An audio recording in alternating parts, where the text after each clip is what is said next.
جب حالات بہت کٹھن ہو گئے مکہ المکرمہ کے اور اللہ کی طرف سے ہجرت کا حکم آنے والا تھا، تو حضرت ابو بکر رضی اللہ تعالی عنہ کو حضور نے کہا کہ اے ابو بکر تیار رہنا، امر الہی کہ آتے ہی ہم اس شہر کو چھوڑ دیں گے۔ اور پھر وہ وقت آیا کہ جب کفار نے حضور کے گھر کا محاصرہ کر لیا، آقا کریم علیہ السلام کو معاذ اللہ شہید کرنے کے ارادے سے ارد گرد جمع ہو گئے۔ آقا کریم علیہ السلام نے ہاتھ میں خاک پکڑی اور سورہ یاسین پڑھتے ہوئے ان کی آنکھوں میں جھونکتے ہوئے حضور گزر گئے اور انہیں پتہ بھی نہ چلا، اور وہ مکان کا محاصرہ کیے ساری رات کھڑے رہے۔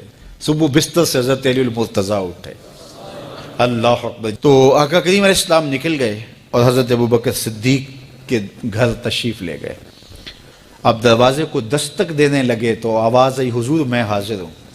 حضرت ابو بکر صدیق تیار کھڑے تھے، تو کہا ابو بکر تم تیار ہو؟ کہا حضور آپ نے کہا نہیں تھا کہ تیار رہنا، کبھی ہجرت کا حکم آ سکتا ہے تو میں تو اس دن سے ہی تیار رہتا ہوں کہ کب حضور آئیں اور جو فرمائے میں وہی کروں۔ اور پھر وہاں سے لے کے حضور کو وہاں تک گئے، اور جبل سور کی چوٹی پر وہ غار ہے، اللہ اکبر، اس غار میں جانے سے قبل حضور کو باہر بیٹھنے کا کہا۔ عرض کی حضور ذرا میں غار کے اندر کے ماحول کا جائزہ لے لوں۔ غار کے اندر اترے، پہلے اس کو صاف کیا غار کو، پھر دیکھا جگہ جگہ سوراخ تھے، تو اپنا امامہ پھاڑ کے قمیض اتار کے اس کے ٹکڑے کر کے ان سوراخوں میں کپڑا دے دیا۔ 2 سوراخ ایک روایت کے مطابق، اور ایک روایت کے مطابق 1 سوراخ بچ گیا، اس میں اپنی ایڑی رکھ دی، اور پھر آواز دی جان عالم اندر تشریف لائیے۔ تو آقا کریم علیہ السلام غار میں چلے گئے، تو سیدنا صدیق اکبر رضی اللہ تعالی عنہ نے اپنی گود میں آپ کا سر رکھا اور حضور لیٹ گئے۔ اللہ اکبر، کیا منظر ہوگا! صدیق اکبر نے حضور کو دیکھا اور جی بھر کے دیکھا، اور ایسا دیکھا کہ کوئی اور شریک بھی نہیں تھا۔ یہ واقعہ حضرت سیدنا عمر سے روایت ہے، کتب صحاح میں ہے، اور حضرت عمر رضی اللہ تعالی عنہ یہ بات بیان کرتے ہوئے رو پڑے، اور آپ کہا کرتے تھے کہ ابو بکر یہ غار والی نیکی مجھے دے دیں اور میری ساری زندگی کی نیکیاں لے لیں۔ اللہ اکبر۔ تو حضور علیہ السلام حضرت ابو بکر صدیق کی آغوش میں ہیں۔ اب ہوا کیا کہ سانپ نے جب ہر راستہ مسدود پایا تو خیر وہ اس راستے پہ پہنچا جہاں انسانی گوشت نظر آیا، تو سانپ نے پھر ڈنگ لگایا۔ سانپ کا ڈنگ اچانک، تو انسان تو کپ کپا کے رہ جاتا ہے، اچانک تو چیونٹی کاٹ جائے تو انسان کپ کپا کے رہ جاتا ہے، چھپکلی گر جائے اچانک تو بندہ اپنے وجود کو جو ہے وہ متوازن نہیں رکھ پاتا، تو نیچے سے سانپ اور وہ ڈنگ لگا رہا ہے۔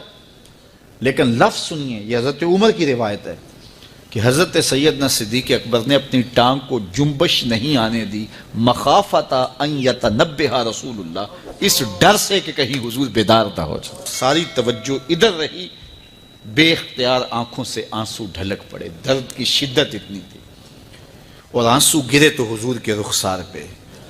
آقا کریم بیدار ہو گئے۔ بیدار ہوتے ہی میرے حضور نے کہا ما لک یا ابا بکر، ابو بکر کیا ہوا؟ تو یہ ہوتی ہے ہنگامی صورتحال۔ ہنگامی صورتحال میں کسی کو پکاریں یا کسی کو کوئی جواب دیں تو مروجہ آداب کی رعایت کے ساتھ جو لفظ بولے جاتے ہیں وہ ترک کرنے پڑتے ہیں۔ اس مائک میں کرنٹ تھا تو میں قریب ہونے لگا، تو آپ نے مجھے متنبہ کرنا تھا، تو میرے ساتھ آپ بہت پیار کرتے ہیں، بہت محبت کرتے ہیں، تو آپ نے اگر مجھے یہ بتانا ہو کہ اس میں کرنٹ ہے اور اگر آپ نے منہ قریب کر لیا تو آپ کو نقصان پہنچ سکتا ہے، تو میرے نام کے ساتھ 20 القاب لیں گے؟ آپ نہیں لیں گے، آپ جلدی جلدی جو ہے وہ مجھے کہیں گے جناب یہاں کرنٹ ہے، تو میں یہیں سے رک جاؤں گا۔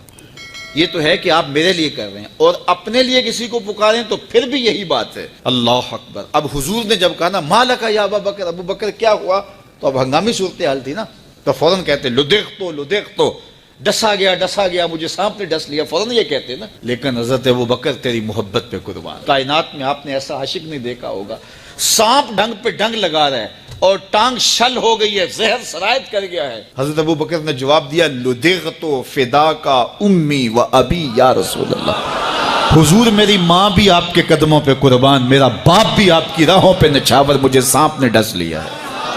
تو اس مشکل وقت کے اندر بھی ادب کا کرینہ نہیں چھوڑا۔ جب معراج کا واقعہ ہوا تو یہ بہت عجیب و غریب واقعہ تھا۔ تو آقا کریم نے جب اعلان کیا کہ بتایا کہ اللہ نے یوں مجھے خلوتوں میں بلایا، تو قریش نے سمجھا کہ اس سے بڑھ کر اور موقع کیا ملے گا پراپیگنڈے کا۔ تو کہا ابو بکر کوئی نئی بات سنی ہے؟ کہا تم سنا دو۔ کہا اگر کوئی کہے کہ رات کی مختصر تنہائی میں مسجد حرام سے مسجد اقصیٰ تک پہنچا ہوں، پھر وہاں سے واپس بھی آ گیا ہوں، تو بات ماننے میں آتی ہے؟ آپ نے برجستہ کہا بالکل ماننے میں نہیں آتی۔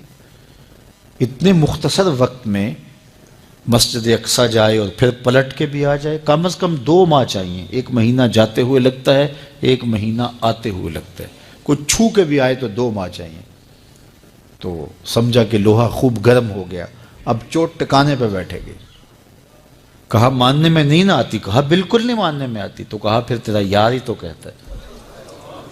تو حضرت ابو بکر صدیق نے فرمایا وہ واقعی کہتے ہیں؟ ہاں ہاں ہاں انہی کا کہنا ہے۔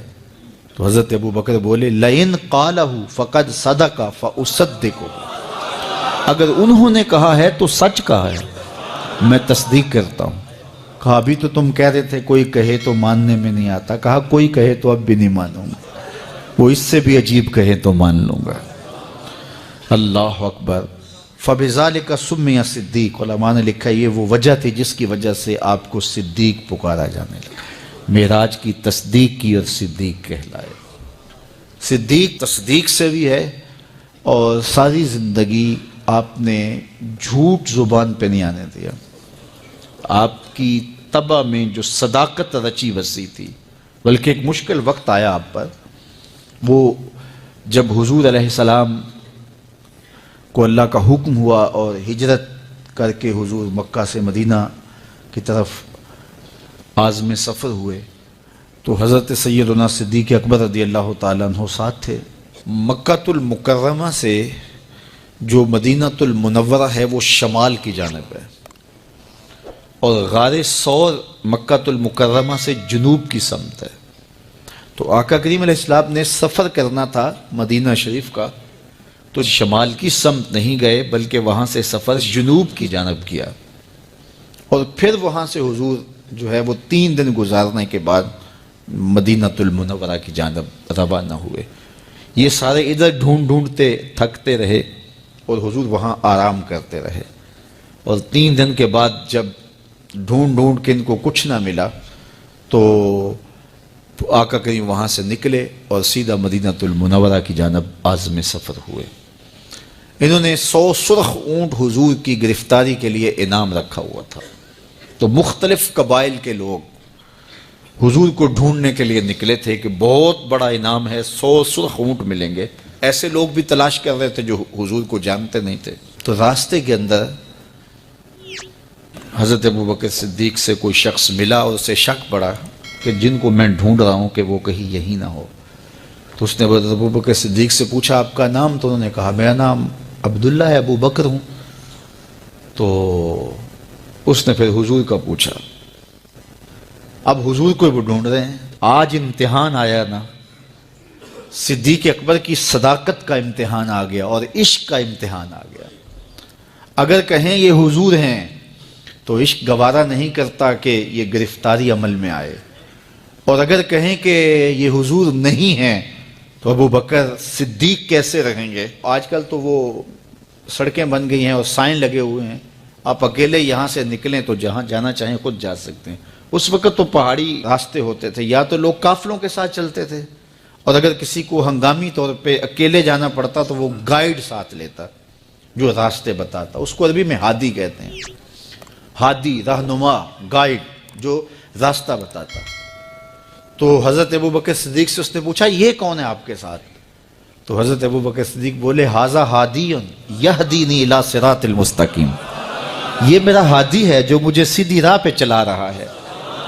تو وہ سمجھا یہ وہ والا ہادی ہے، لیکن حضرت ابوبکر صدیق دل و قلب و نگاہ کا مرشد قرار دے۔ جب حالات بہت کٹھن ہو گئے مکہ المکرمہ کے اور اللہ کی طرف سے ہجرت کا حکم آنے والا تھا، تو حضرت ابوبکر رضی اللہ تعالی عنہ کو حضور نے کہا کہ اے ابوبکر تیار رہنا، امر الہی کہ آتے ہی ہم اس شہر کو چھوڑ دیں گے۔ اور پھر وہ وقت آیا کہ جب کفار نے حضور کے گھر کا محاصرہ کر لیا، آقا کریم علیہ السلام کو معاذ اللہ شہید کرنے کے ارادے سے ارد گرد جمع ہو گئے۔ آقا کریم علیہ السلام نے ہاتھ میں خاک پکڑی اور سورہ یاسین پڑھتے ہوئے ان کی آنکھوں میں جھونکتے ہوئے حضور گزر گئے اور انہیں پتہ بھی نہ چلا، اور وہ مکان کا محاصرہ کیے ساری رات کھڑے رہے۔ صبح بستر سے حضرت علی المرتضیٰ اٹھے، اللہ اکبر، تو آقا کریم علیہ السلام نکل گئے اور حضرت ابوبکر صدیق کے گھر تشریف لے گئے۔ اب دروازے کو دستک دینے لگے تو آواز آئی، حضور میں حاضر ہوں۔ حضرت ابوبکر صدیق تیار کھڑے تھے، تو کہا ابوبکر تم تیار ہو؟ کہا حضور آپ نے کہا